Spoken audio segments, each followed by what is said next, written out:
Joining us now is Bryan Stern, founder of Grey Bull Rescue. He's on the ground in the Middle East right now, part of the effort searching for Tice. Bryan, I really appreciate your time. Thank you so much for coming on. Thanks. Merry Christmas. Merry Christmas. Your group and Hostage Aid Worldwide says you have evidence Austin Tice is still alive. How do you know that? Well, we've been doing this a long time. This is all that we do is rescues and evacuations, and when you kind of dissect this case piece by piece, combined with the access that we now enjoy because the Assad regime has fallen, and a bunch of other pieces of circumstantial evidence, it all points to he's alive and held. It does not point to anything else. So, not to say that anything is certain, not to say that there could be bad news coming, but all the data that we've been able to collect so far points to he's alive somewhere. Do you know where Austin is now, Bryan? I have a couple of really good ideas that I can't really share for Sure, operational of course. security reasons, but we have a couple of really good ideas as to where he may be. I have to ask, he's been gone for 12 years, over a decade. Is this the closest you've gotten to bringing Austin home? By far, and a lot of that is, we've been tracking Austin for a very long time. We've been tracking this case for a long time.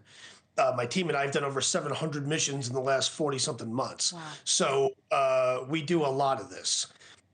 The number one problem with Austin's case has always been access to Syria, which now is no longer a problem. So my team is on the ground. Hostage Aid Worldwide is on the ground. My good friend Azar is working hard. We're working hard. And it just comes down to gumshoe investigative work and analysis and working the streets and being present is half the battle. Being present is half the battle. Bryan, what is it like on the ground right now? How difficult has it been in Syria? It's tough. We have a lot of experience in these kinds of transitional moments. Sometimes for the better, sometimes for the worse. I think the jury is still out as to what the future of Syria will be. What is undisputed, though, is that that it is a better place without Bashar Assad. That's undisputed. So that's good news. What their future is, I think they have some challenges ahead. It's still a very dangerous place. Can be a dangerous place, a volatile place, where my team is entirely donor funded. GrayBullRescue.org is our website, and security costs money, and transportation costs money. Gas is hard to get.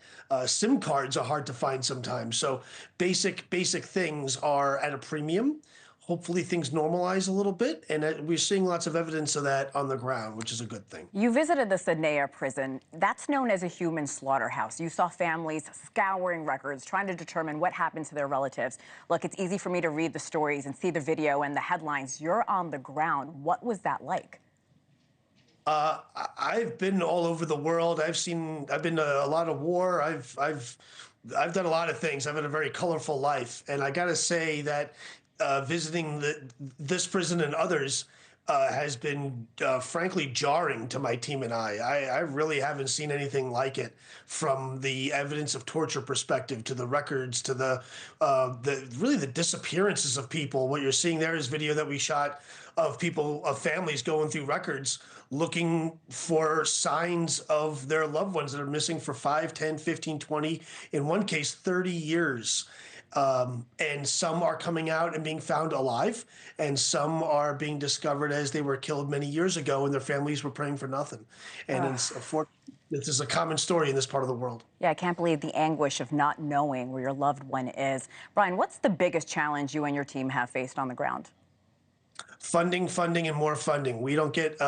We're as I mentioned, we're entirely donor funded, and funding is hard, and these things are expensive and very dangerous.